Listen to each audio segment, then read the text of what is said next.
പിതാവിൻ്റെയും പുത്രൻ്റെയും പരിശുദ്ധാത്മാവിൻ്റെയും നാമത്തിൽ ആമീൻ.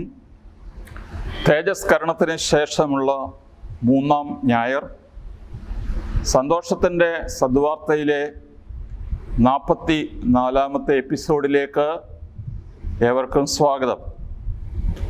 ഇന്നത്തെ സുവിശേഷം ലൂക്കായുടെ 18-ാം അധ്യായം 9 മുതൽ 14 വരെയുള്ള വാക്യങ്ങൾ.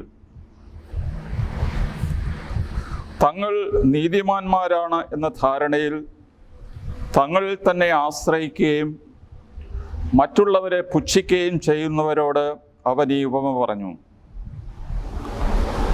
2 പേർ പ്രാർത്ഥിക്കാൻ ദൈവാലയത്തിലേക്ക് പോയി. ഒരാൾ ഫരിസേയനും മറ്റേയാൾ ചുങ്കക്കാരനും.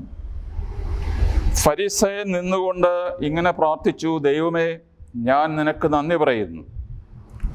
എന്തെന്നാൽ ഞാൻ അക്രമികളും നീതിരഹിതരും വ്യഭിചാരികളുമായ മറ്റു മനുഷ്യരെ പോലെയോ ഈ ചുങ്കക്കാരനെ പോലെയോ അല്ല.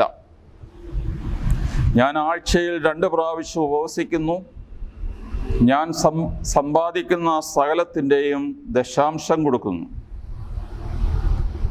ആ ചുങ്കക്കാരനാകട്ടെ ദൂരെ നിന്ന് സ്വർഗത്തിലേക്ക് കണ്ണുകൾ ഉയർത്താൻ പോലും ധൈര്യപ്പെടാതെ മാറത്തടിച്ചുകൊണ്ട് ദൈവമേ, പാപിയായ എന്നിൽ കനിയണമേ എന്ന് പ്രാർത്ഥിച്ചു.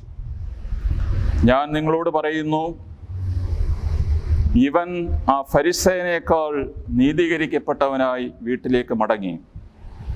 എന്തെന്നാൽ തന്നെ ഉയർത്തുന്നവൻ താഴ്ത്തപ്പെടും, തന്നെ താഴ്ത്തുന്നവൻ ഉയർത്തപ്പെടുകയും ചെയ്യും.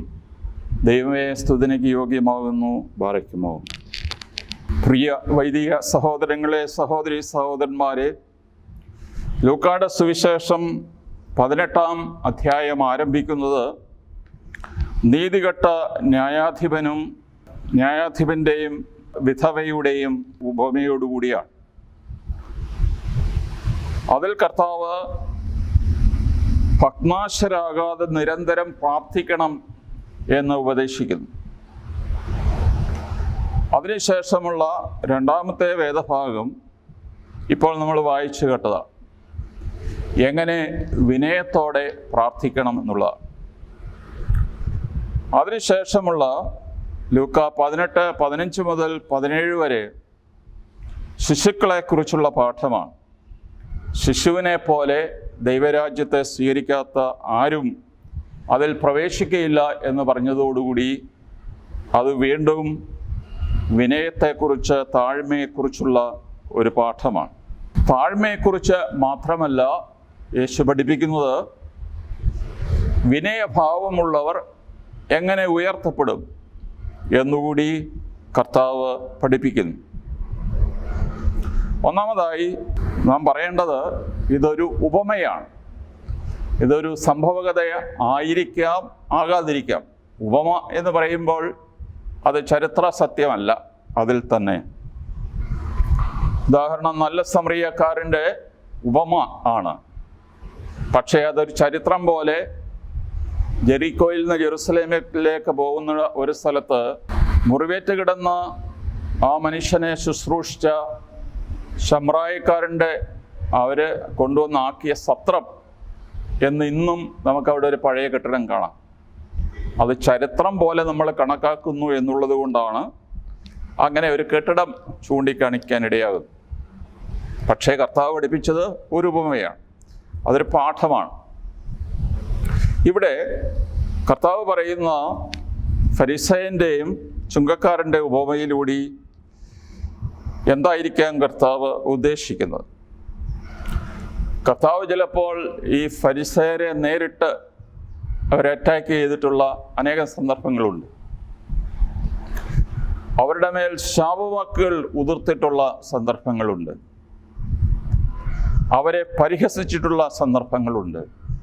പക്ഷേ ഈ വേദഭാഗത്തിൽ ഇത് ഫരിസേയർക്കെതിരെ ഉള്ള ഒരു ആക്രമണം അല്ല. പിന്നെയോ ഈ ഫരിസേയൻ്റെ മനോഭാവമുള്ള എല്ലാവർക്കും എതിരായിട്ടാണ് കർത്താവ് സംസാരിക്കുന്നതെന്ന് പ്രത്യേകം പറയുന്നുണ്ട്. ഈ മനുഷ്യരുടെ പ്രത്യേകത എന്താണ്? They are convinced that they are righteous. അവരെ നീതിമാന്മാരാണെന്ന് അവർക്ക് തന്നെ അങ്ങ് ബോധ്യപ്പെട്ടിരിക്കുകയാണ്. ഇവിടെ ഗ്രീക്ക് ഭാഷയിൽ പെയ്ത്തോ എന്നുള്ള വാക്കിൻ്റെ അർത്ഥം ടു കൺവിൻസ്, ടു പെർസുവേഡ് എന്നൊക്കെയുള്ള അർത്ഥമാണ് പെയ്ത്തോ. അതിൽ നിന്ന് പാസ്റ്റ് പാർട്ടിസിപ്പിൾ, പെർഫെക്റ്റ് പാർട്ടിസിപ്പിളാണ് പെപ്പൊയ്തോത്തസ് എന്ന് പറയുമ്പോൾ they are really convinced that they are righteous. അങ്ങനെ അതാണ് അവരുടെ ഒരു ഭാവം. രണ്ടാമത്തെ ഭാവം, they don't think any good of others. They simply despise others. മറ്റുള്ളവരെ ഒന്നുമല്ല എന്ന് അവരെ കണക്കാക്കും. ഇവിടെ എക്സുതെനൂന്താസ് എന്നുള്ള വാക്കാണ് ഉപയോഗിച്ചിരിക്കുന്നത്. എക്സുതെനയോ എന്ന് പറഞ്ഞാൽ think nothing of others, despise others. ഈ രണ്ട് ഭാവങ്ങളാണ് യേശു വാസ്തവത്തിൽ പരിഹസിച്ച് തള്ളുന്നത്. ഇതിൽ നിന്നൊരു കാര്യം നമുക്ക് മനസ്സിലാക്കാം. ഇത് 2000 വർഷം മുമ്പത്തെ ഒരു സാമൂഹിക മതപരമായ പശ്ചാത്തലത്തിലല്ല കർത്താവ് പറയുന്നത്. ഇന്ന് ഈ സുവിശേഷത്തിലൂടെ കർത്താവ് നമ്മളോട് സംസാരിക്കുമ്പോൾ 2021 ഓഗസ്റ്റ് 22 കാര്യമാണ് കർത്താവ് പറയുന്നത്. നമ്മളുടെ ഇടയിലും പ്രത്യേകിച്ച് പ്രതിഷ്ഠാ ജീവിതം നയിക്കുന്ന വൈദികര്, സന്യസ്തര്, ഭക്തജീവിതം നയിക്കുന്ന അൽമായര്, ഇവരുടെ എല്ലാവരുടെയും ഇടയിൽ ഇതുപോലെയുള്ള ചിന്താഗതി ഉള്ളവരുണ്ട്. That they are righteous, therefore they despise others.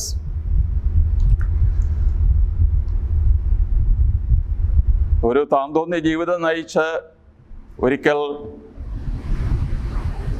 ഒരു ധ്യാന കേന്ദ്രത്തിൽ പോയി ധ്യാനിച്ച് തിരിച്ചു വന്ന അൽമായ സഹോദരൻ പറഞ്ഞു, ഞങ്ങളുടെ വികാരിച്ചിന് വേണ്ടത്ര ആത്മീയതയില്ല. അപ്പോൾ അവന് ഒരാഴ്ചത്തെ ധ്യാനം കഴിഞ്ഞ് വന്നപ്പോഴത്തേക്ക് അവന് spiritually superior to his own parish priest എന്നുള്ളതാണ് ചിന്ത. അച്ഛന് വേണ്ടത്ര ഉണർവില്ല, ഭക്തിയില്ല എന്നൊക്കെ അങ്ങ് തോന്നുകയാണ്.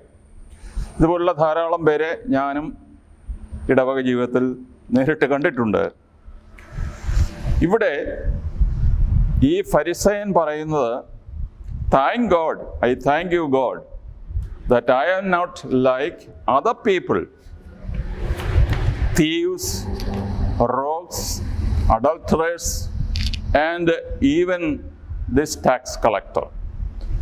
എൻ്റെ പുറകിലുള്ളവനെ ചൂണ്ടിക്കാണിച്ചിട്ടുണ്ട്, ഈവൻ ദിസ് ടാക്സ് കളക്ടർ.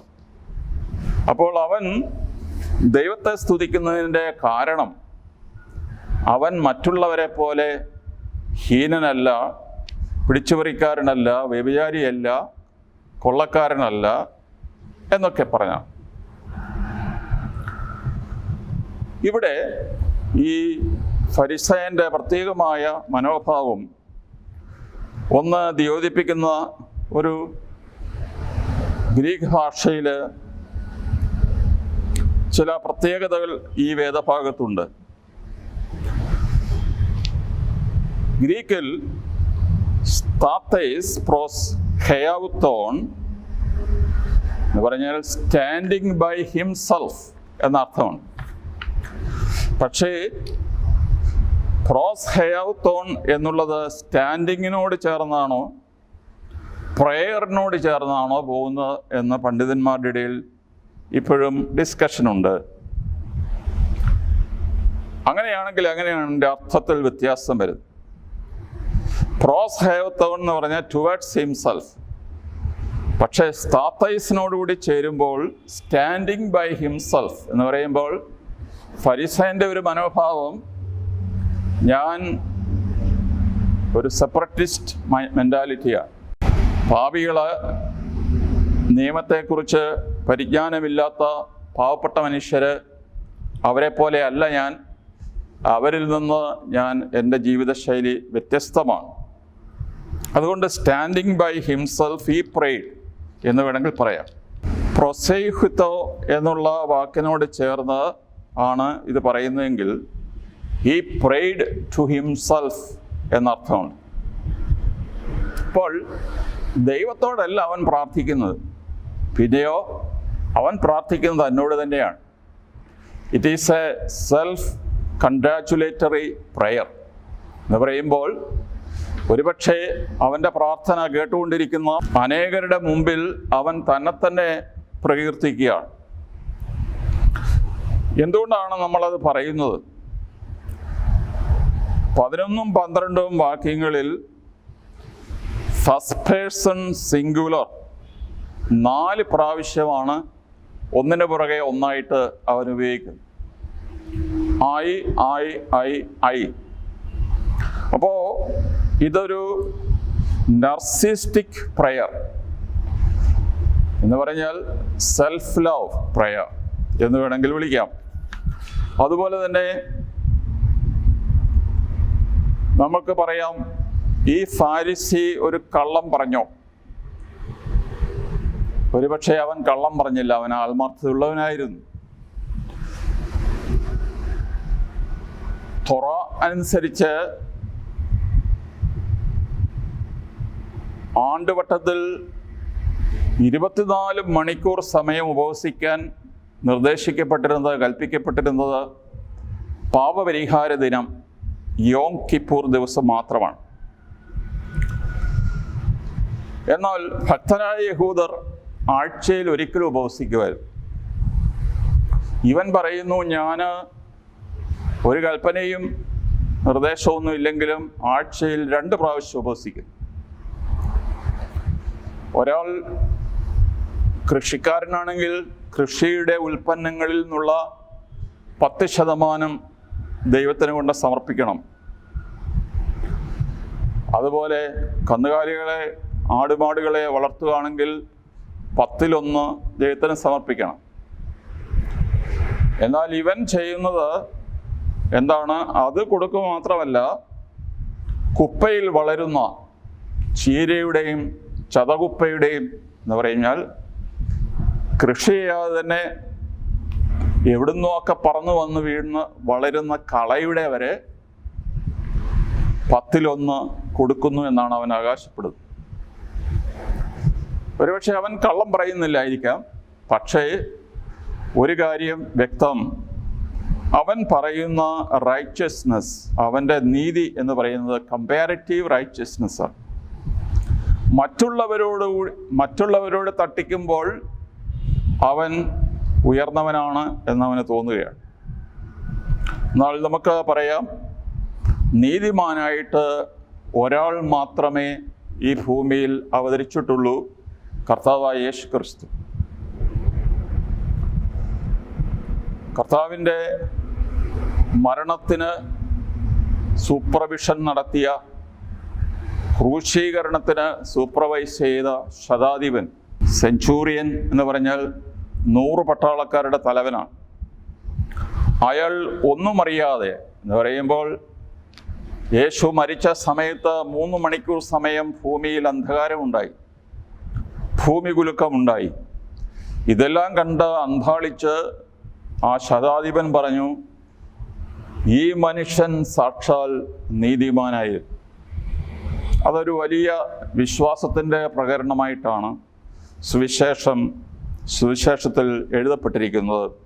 ലൂക്കായുടെ സുവിശേഷം 23-ാം അധ്യായം 47-ാം വാക്യം. യേശുവിനോട് തട്ടിച്ചു നോക്കുമ്പോൾ നമ്മൾ ആരാണ്? ഞാൻ ഒരു ദിവസം മുഴുവൻ പറമ്പിൽ ജോലി ചെയ്യുന്നു, വിറകടുപ്പ് കത്തിച്ച് പാചകം ചെയ്യുന്നു എന്ന് വിചാരിക്കുക. നമ്മൾ വൈകിട്ട് പോയി ഒരു കണ്ണാടിയിൽ നോക്കുമ്പോഴാണ് നമ്മുടെ മുഖം എത്ര വികൃതമായിരിക്കുന്നു, കരിയും ചെളിയും വിയർപ്പുമൊക്കെ പിടിച്ചിരിക്കുന്നു എന്ന് മനസ്സിലാക്കും. ഇതുപോലെ നമുക്ക് തന്നെ നമ്മളെക്കുറിച്ച് നല്ല അഭിപ്രായമാണ്, പക്ഷേ യേശു ക്രിസ്തുവാകുന്ന നീതിമാനാകുന്ന ആ കണ്ണാടിയിൽ നമ്മളെ തന്നെ നമ്മുടെ ചിത്രം പ്രതിഫലിക്കുമ്പോഴാണ് നമ്മൾ ആരാണ് എന്ന് നമുക്ക് മനസ്സിലാവുക. ഈ ഫരിസേയൻ്റെ വേറൊരു പ്രധാനപ്പെട്ട സംഗതി self sufficiency and self centrism. Self sufficiency എന്ന് പറഞ്ഞാൽ ഞാൻ തികഞ്ഞവനാണ്, എനിക്കൊന്നിൻ്റെ ആവശ്യമില്ല. അതുകൊണ്ട് ഇവൻ പ്രാർത്ഥിക്കുന്ന സമയത്ത് ഒരു കാര്യം പോലും ദൈവത്തോട് ചോദിക്കുന്നില്ല. Is self sufficient. Self centric നമ്മൾ പറഞ്ഞല്ലോ, 4 പ്രാവശ്യം ഒരു വാക്യത്തിൽ ഞാൻ ഞാൻ ഞാൻ ഞാൻ എന്ന് പറയുമ്പോൾ അവൻ തന്നിൽ തന്നെ കേന്ദ്രീകരിച്ച മനുഷ്യനാണ് എന്ന് നമുക്ക് മനസ്സിലാകും. അങ്ങനെയുള്ള മനുഷ്യരെ തനിക്ക് ചുറ്റും ഒരു മതിൽ കെട്ടും. എന്താണ് സംഭവിക്കുക? ദൈവവുമായിട്ടും മറ്റുള്ളവരുമായിട്ടും ബന്ധമില്ലാതെയാകും. അങ്ങനെ ഒരു അവസ്ഥ, ആത്മീയമായ അവസ്ഥ ഉണ്ടാകാം എന്ന് കർത്താവ് പഠിപ്പിക്കുക. അടുത്ത നമ്മുടെ ചിന്ത ആ ചുങ്കക്കാരനെ കുറിച്ചുള്ളതാണ്. അവനെക്കുറിച്ച് എന്താണ് പറയുക? He was standing far away എന്ന് പറയുമ്പോൾ, ഇത് മദ്ബഹ ആണെങ്കിൽ അങ്ങ് പള്ളിയുടെ പടിഞ്ഞാറേ അറ്റത്ത് മാത്രമേ അവൻ ഇരിക്കുന്നുള്ളൂ. അവന് ദൈവത്തിൻ്റെ സന്നിധിയിലേക്ക് ദൃഷ്ടികൾ ഉയർത്താൻ പോലും അവന് ധൈര്യമില്ല. അവൻ തൻ്റെ മാറത്ത് അടിക്കുന്നു. മാറത്ത് ഒരു പുരുഷൻ മാറത്തടിക്കുന്നത് എക്സ്ട്രീം ആംഗ്വിഷിൻ്റെ അടയാളമാണ്. തീവ്രമായ വേദനയുടെ ഒരു അടയാളമാണ്. സ്ത്രീകൾ ഏത് ചെറിയ വിഷമുണ്ടെങ്കിലും നെഞ്ചത്തടിക്കുന്നവരുണ്ട്. ഇത് അതുപോലെ ശക്തമായ മരണവേദന പോലുള്ള വേദന അനുഭവപ്പെട്ടാലേ ഒരു പുരുഷൻ നെഞ്ചത്തടിക്കാറുള്ളൂ എന്നാണ് പറയുക. നമ്മളെ സംബന്ധിച്ച് ഈ പാവപ്പെട്ട മനുഷ്യൻ്റെ മനോഭാവം സ്വന്തമാക്കണം എന്ന് ദൈവം ആഗ്രഹിക്കുകയാണ്. ഇവിടെ ഒരു കാര്യം കൂടി അയാൾ എടുത്തു പറയുന്നു, be merciful to me the sinner. A sinner എന്നാണ് പല വിവർത്തനങ്ങളിലും കാണുന്നത്. Have mercy on me a sinner. പക്ഷേ ശ്രദ്ധിച്ച് വായിക്കുകയാണെങ്കിൽ ഗ്രീക്ക് ഭാഷയിൽ അവിടെ ഇൻഡെഫിനിറ്റ് ആർട്ടിക്കിളല്ല, ഡെഫിനിറ്റ് ആർട്ടിക്കിളാണ് ഉപയോഗിച്ചിരിക്കുന്നത്. The Sinner. ഈ ഭൂമിയിൽ ഒരാൾ പാപിയായിട്ടുണ്ടെങ്കിൽ അത് ഞാനാണ് എന്നാണ് പറയുന്നതിൻ്റെ അർത്ഥം. പൗലോസ്ലീഹ പറഞ്ഞല്ലോ, ഞാൻ പാപികളിൽ ഒന്നാമനാണ്. അതുകൊണ്ട് have mercy on me the Sinner എന്ന് പറയുമ്പോൾ അതിനേക്കാൾ വലിയ അനുതാപത്തിൻ്റെ പ്രകരണമില്ല. നമ്മളെ സംബന്ധിച്ചിടത്തോളം കർത്താവ് അവസാനമായി പറയുന്നത്, അവൻ നീതീകരിക്കപ്പെട്ടവനായി വീട്ടിലേക്ക് പോയി. ഫരിസേയനേക്കാൾ നീതീകരിക്കപ്പെട്ടവനായി വീട്ടിലേക്ക് പോയി.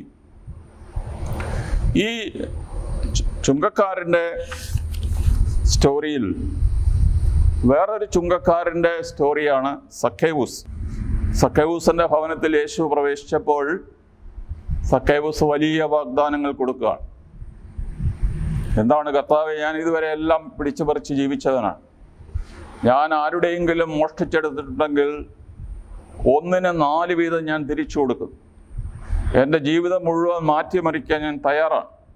അങ്ങനെയെല്ലാം പറഞ്ഞ് വാഗ്ദാനം ചെയ്തു. കർത്താവ് പറഞ്ഞു, ഇന്ന് ഈ ഭവനത്തിന് രക്ഷയുണ്ടായി.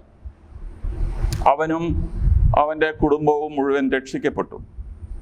ഇതുപോലുള്ള ഒരു വളരെ നാടകീയമായ ഒന്നും ഈ ചുങ്കക്കാരൻ്റെ സ്റ്റോറിയിലില്ല. അവന് ഒന്നും വാഗ്ദാനം ചെയ്യാനില്ല, ഒന്നും പ്ലഡ്ജ് ചെയ്യാനില്ല. ഫരിസേയൻ പറഞ്ഞതുപോലെ തന്നെ പൊക്കിയൊന്നും പറഞ്ഞില്ല, അവനൊന്നും പറയാനില്ല. നമ്മളെ സംബന്ധിച്ച് God answers his prayer and he goes home justified. നമ്മളെ സംബന്ധിച്ച് ജസ്റ്റിഫിക്കേഷൻ, നീതീകരണം നമ്മുടെ പ്രവൃത്തിയുടെ ഫലമല്ല, പിന്നെയോ it's A gift from God. ഈ ഗിഫ്റ്റ് ഓരോ സമയത്തും ദൈവസന്നിധിയിൽ എനിക്ക് നിൻ്റെ കരുണ ആവശ്യമുണ്ട് എന്ന് നമ്മൾ പറഞ്ഞു ചെല്ലുമ്പോൾ നൽകപ്പെടുന്ന ഒരു ദാനമാണ്. എബ്രായ ലേഖനം 4-ാം അധ്യായം 16-ാം വാക്യം, വേണ്ട സമയത്ത് കരുണയും കൃപാവരവും ലഭിക്കുന്നതിനായി നമുക്ക് പ്രത്യാശയോടെ കൃപാവരത്തിൻ്റെ സിംഹാസനത്തെ സമീപിക്കാം. ഈ കൃപാവരത്തിൻ്റെ സിംഹാസനം നമ്മളെ സംബന്ധിച്ച് യേശു ക്രിസ്തുവാണ്. അതിനാൽ നമുക്കൊന്നും കയ്യിൽ പേറിക്കൊണ്ട് ചെല്ലാനില്ല, ഒന്നും ദൈവത്തിന് സമർപ്പിക്കാനില്ല. വെറും കൈയോടെ കരുണയുടെ സിംഹാസനത്തെ സമീപിക്കുന്നവർക്ക് കരുണ ലഭിക്കും. അവർക്ക് ഒരിക്കലും മറ്റുള്ളവരെ പുച്ഛിക്കാൻ കഴിയുകയുമില്ല. ഈ സന്ദർഭത്തിൽ പ്രത്യേകിച്ച് നമ്മുടെ പ്രാർത്ഥന നിയോഗങ്ങൾ നമുക്ക് സമർപ്പിക്കാം. പ്രത്യേകിച്ചും മരണാസന്നനായി ആശുപത്രിയിൽ കഴിയുന്ന ബാർണബാസ് പിതാവിനെ കർത്താവിൻ്റെ കരുണയ്ക്കായി നമുക്ക് സമർപ്പിക്കാം.